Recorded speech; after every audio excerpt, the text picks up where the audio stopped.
ሰላም አለይኩም ወራህመቱላህ ወበረካቱ። ውድና የተከበራችሁ የውሄ ቤተሰቦች እንዴት አመሻችሁ? እንዴት ናችሁ? ሰላም ናችሁ?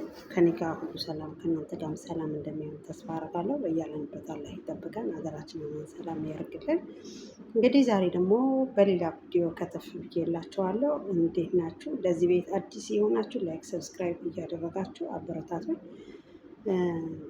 የእናንተን ማበረታች እፈልጋለሁ ነው ብላችሁ ማለት ነው። ሲቀጥል ዛሬ የመጣሁት ማለት ነው በአብርሃም ነው። ያው እንደተለመደው ነው። የቱም መንደር መቼም እነሱ ነው እየተቀወጠ ያለው። ሁል ጊዜ በቃ አዳዲስ ነገር ነው ይዘውልን የሚመጡት ማለት ነው። ምን አይነት ትምህርት እያስተማሩ ነው እንደሆነ እነሱ በእርግጥ በጣም ብራቸውን እያፈሱበት ነው። እኛንን እንጂ እነሱ ብራቸውን እያፈሱበት ነው። አብርሃም በወር የሚያገኘውን ብር አውቃችኋል? 4,024,000 ብር ነው የሚያገኘው። 4,000,000.24 ብር። ሁላቸውም በእንደዚህ አይነት መልኩ ነው ያሉት በወር ማለት ነው። እኛ የስንት ዓመት ደሞዛችን ማለት ነው። ማሻአላህ ብያለሁ። ይጨምርላቸው፣ ያሟሙቅላቸው ብያቸዋለሁ።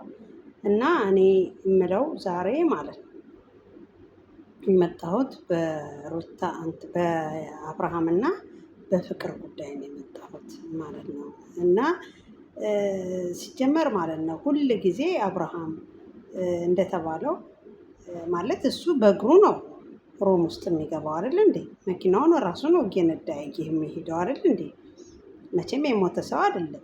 ሁል ጊዜ የሆነ ነገር ከፈጸመ በኋላ ምንድን ነው ምን ሆኜ ነው ማን ያመጣኝ ምናምን ማለት ይወዳል። ወከባ መፍጠር ይፈልጋል። እንዴት ሲባል አንድ ሰው እንደው የሆነ ጭምጭምታ ነገር እንኳን አይታወሰውም እንዴ? ቢጠጣ የፈለገን መርዝ ቢጠጣ መቼም እንዴ ሲያደርግ ያመሸበትን እና የዋለበትን የሄደበትን አያውቅም እንዴ? የሞተ ሰው ነው እንዴ? የሞተ ሰው ነው እንግዲህ ስለሞተ ምንም ስለማያውቅ ነፍሱ ከዚች ከስትንፋሱ ስለተለየች ነው ወደ ቀብር ቦታ ተወስዶ ተቀብሮ ድንጋይ ተጭኖበት የሚመጣው። በህይወት ያለ ሰው ግን ማለት ነው የሆነ ነገር ሆነ እንበል፣ በሆነ ሰዓት ግን የሆነ ብዥታ ይፈጥርባቸዋል። የሆነ ሰዓት የሆነ ነገር እያደረግኩ እንደነበረ ውስጤን ያሳውቀዋል አይደል እንዴ? ለአይምሮዬ መልእክት ይሰጣል። መቼም ከማን ጋር እንዳመሸው የሆነ ትውስታዎች ይኖራሉ እንዴ። ሙሉ ለሙሉ እንደማያውቅ ሰው ለምን ይሆናል እንዴ? እሱ መጀመሪያ ለምን ራሱን አያቅብም ነው? ለምን ከስተቶች ሊወጣ አይፈልግም እንዴ? ምንድን ነው ይሄን ያህል? በቃ ፍቅር በቀደም ለታ ከሩታ ጋር ሆና ያንን ነገር እኔ አንተ ልፈትንህ ነው ብላ አለችው። በዛ ተጣሉ፣ ተለያዩ። ከዛ ሁሉም በቅርታ ካሁን በኋላ እንዳደርሱብን አትጥሩንም፣ አንጠራራ ተባብለው ተለያዩ አይደለ?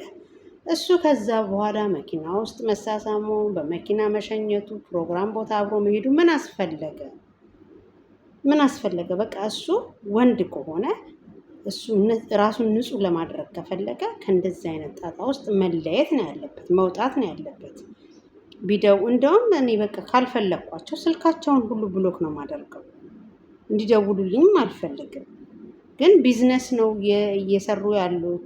በዚህ አይነት ነገር ነው እኛ ፎሎአችንን እና ዩቱባችንን ማሳደግ ብራችንን ማግኘት ብለው የሚሰሩት ስራ ከሆነ አላሁ አለም አላውቅም። ግን እኔ አንድ ሰው በህይወቴ ላይ ሌላ አደጋ እያመጣብኝ ከሆነ ህይወቴን ሊበጠብጠኝ በቃ እኔ ከአንድ ሰው ጋር ተረጋግቼ መኖር እፈልጋለሁ። ሩታን በቃ የልጁ እናት ነች፣ አልፈልግም፣ አብሬያት መቀጠል አልፈልግም ብሎ ካለ እሷን በብዙ አይነት መንገድ ስህተቶቹን ሁሉ ትታለት በብዙ አይነት መንገድ የልጁ አባት ወደ ራሷ እንዲመለስ አድርጋለች። አልፈለግም። ሳይፈልግ ሲቀር ደግሞ ለእሷም የሚሆን ወንድ አይጠፋም፣ ይኖራል። ራሷ በራሷ መንገድ ትሄዳለች። እሱ ግን በቃ ሩታን አልፈልግም ከኤርሜላ ጋር ብሎ ፍቅርን እንደዛ ሲያሳብድ ቆየና ኤርሜላን ተመልሶ በእግሩ ተንበርክኮ ቅርታ ብሎ ከአሁን በኋላ ስህተቶች አይደገሙም በቃ ብሎ ታረቀ አይደል? ከዛ በኋላ እሱ ምንድን ነው ማድረግ ያለበት? የማያስፈልጉትን ሰዎች ስልካቸውን ብሎክ ማድረግ፣ በቃ ማጥፋት። አያገኙትም፣ አይገናኙም። ህይወቱን ማስተካከል ያለበት የእሱና የእሱ ድርሻ ብቻ ነው እንዴ። እየሄደ ከቸከለ በኋላ የት ነበርኩ? ማን ያመጣኝ? እንዴት ሆኜ ነው እዚህ ጋር የደረስኩት? ምን ሆኜ በምን ምክንያት ነው የመጣሁት ብሎ ማለት ይፈልጋል። ለምን እንዴ? ማንን ነው ፋራ የሚያደርገው እንዴ? ምንኛ ነው? አሀ ሊሆን አይገባም። ይሄ ትክክል አይደለም። ስለዚህ አንተ ህፃን ልጅ አይደለህም። የሰው ልጅ እኮ አንዴ ሁለቴ ሶስቴ ይሳሳታል። ሁል ጊዜ ውሃ ቢወቅጡትን ቦጭ ለምን ትሆናለህ እንዴ? ለኤርሜላ ይበላት። ለምን እሷ የዘራችውን ስራ ነው በጥፍ ያገኘችው። ሰው የዘራውን ነው የሚያገኘው፣ ያልዘራውን ሊያገኝ አይችልም። የዘራውን ያገኛል። ለኤርሜላ ይበላት። ለምን ኤርሜላ በሩታ ላይ በጣም ብዙ ግፍ ሰርታለች። ብዙ ግፍ ኤርሜላ ሩታና አብርሃም እንዲህ ለመሆናቸው ምክንያት አንድና አንድ ኤርሜላ ነች። አንድና አንድ ማለት ነው። ለዚህ ሁሉ ሊዳረሱ ያደረገቻቸው ኤርሜላ ነች። ስለዚህ ሰው ልጅ የዘራውን ነው የሚያጭደው። ገና ታጭደዋለች ኤርሜላ፣ ገና ታጭደዋለች። ተብዬ ነበር ብለውኝ ነበር ብላ የምትልበት ጊዜ ይመጣል። እውነቴን ነው የምለው። አብርሃምም ቀኑ ይደርሳል። ሁሉም ሰው የዘራውን ነው የሚያጭደው፣ ያልዘራውን ሊያጭድ አይችልም።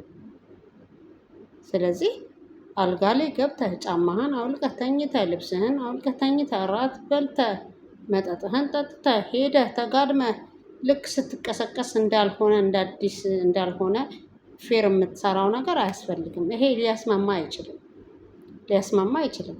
ከፍቅር ጋር ምንም ነገር ከሌለህ መኪና ውስጥ የሚያላልስ ነገር የለህም። አዎ የልጅነት ጓደኛ ነች፣ ግን ተለያይታቸዋል። ከዛም አልፎ ተርፎ በቀደም ለታ ፌር ሰርታ በጣም ተነሳስተህ እንገናኛለን ያልጨረስነው ጉዳይ አለ ብልሃት ሄድሃል። ያልጨረስከው ጉዳይ ይሄ ነበረ፣ ይኸው ጨረስክ በቃ ማታ። ስለዚህ አሁን የኤርሜላን ጨርሰሃል። ከፍቅር ጋር ታሪክህን ጀምር ማለት ነው እንጂ አንተ ከፍቅር ጋር ምንም ከሌለ መኪና ውስጥ ምን ያላልስ ነገር አለ እንዴ? ጓደኛህን እኔ አንቺ ነሽ የምትሻኝ ብለህ በሰው ፊት ይቅርታ ብለህ ተንበርክከህ ለልጅህ እናት እንኳን አልተንበረከክም። ተንበርክከህ ሄደህ እሷ ጋር ከተቀመጥክ በኋላ ፍቅር ጋር ተደዋውሎ ድግስ ቦታ አብሮ መሄድ፣ መኪና ውስጥ መሸኘት፣ ፀጉር ቤት መሸኘት፣ መላላስ ምኑ ነው ትርጉሙ? መሳሳም እንደው የጓደኝነት አይደለም ሁሌ ስትሳሳሙ የነበረው። ልክ ኧረ ፍቅረኛሞች አያደርጉትም እንደዛ። እኔ እውነቴን ነው አይኔ ያወጣ የእናንተ ደግሞ። ከዛ በአጭር ቃል ደግሞ ፍቅር ደግሞ እንደዚህማ እንዳቃጠላችሁኝ እኔ ሳላቃጥላችሁ አልተዋችሁም ብላችኋለች። የልጅነት ፍቅሬን እንደነጠቃችሁ እያንዳንዳችሁን እሰራላችኋለሁ ነው ያለችው። እሷም በራሷ በኩል ሌላ ታሪክ እየጀመረች ነው። አብርሃምም በራስህ በኩል ሌላ ታሪክ ውስጥ እየገባ ነው። ሩታዬ ከነዚህ ስር ውጭና የራስሽን ህይወት አጣጥሚ። እስቲ በተራሽ አንቺ ደግሞ ሳቂ። እውነቴን ነው፣ በተራሽ አንቺ ደግሞ ሳቂ። ሄርሜላዋን ደግሞ እስቲ ጉዷን እናያለን ብዬ እላቸዋለሁ። ሰላማችሁን ይብዛልኝ። ለዚህ ቤት አዲስ የሆናችሁ ላይክ፣ ሰብስክራይብ አድርጉኝ። እችን ለመናገር ነው የመጣሁት ማለት ነው። ማለት አንድ ሰው እንዴት መላ አካሉ የሞተ ሰው ብቻ ነው የማይታዘዝለት እንጂ ትእዛዝ ያልሞተ ሰው ትእዛዝ እንዴት አይታዘዝለትም? ሌሊቷን ሙሉ መላ አካሉ ሲታዘዝ ከርሞ በጠዋት ማን ያመጣኝ፣ ማን ያስተኛኝ፣ ማን ያወለቀልኝ፣ ማን ያደረገልኝ ብሎ ማለት አለ እንዴ? የለም፣ ይሄ የለም። እችን ለጋሽ ዳምጠው ይባላል። እሺ ለጋሽ ዳምጠው እችን። ስለዚህ አትሸውድም እባክህ። እየሄድክ ቾፍ አትበል። ምን ሆነህ ነው? ኧረ በቃ ጀንተል በል። ወንድ ልጅ ጀንተል ሲል ደስ ሲል ተወዳጅ ይሆናል እኮ ተፈላጊ ይሆናል። እውነቴን ነው የምልህ። እየሄዱ ቾፍ ማለት ብቻ ተፈላጊ አያደርግ፣ ህይወትህንም ሊያሳጣህ ይችላል። ስለዚህ ጀንተል ስትል ደግሞ ሰው ይፈልጋል፣ ተፈላጊ ነው የምትሆነው። እና ራስህን እባክህ ጠብቅ። ምንድን ነው እሱ እጭ እንዴ? መኩሪያ ነው እንጂ መዛበቻ ነው እንዴ? ኧረ ያስጠላል። አሁንስ እውነቴን ነው የምላችሁ። ፈጣሪ ልቦና ይስጣችሁ፣ ሰላማችሁ ይብዛ። ላይክ ሰብስክራይብ፣ ለዚህ ቤት አዲስ ለሆናችሁ ላይክ ሰብስክራይብ እፈልጋለሁ። ሰብስክራይብ አእምሮኛል። የሰው ልጅ ምግብ ብቻ አይደለም የሚያምረው፣ ሰብስክራይብ ራሱ ያምረዋል። እና አእምሮኛል። ሰብስክራይብ ብያቸዋለሁ። ባይ ባይ። እወዳቸዋለሁ።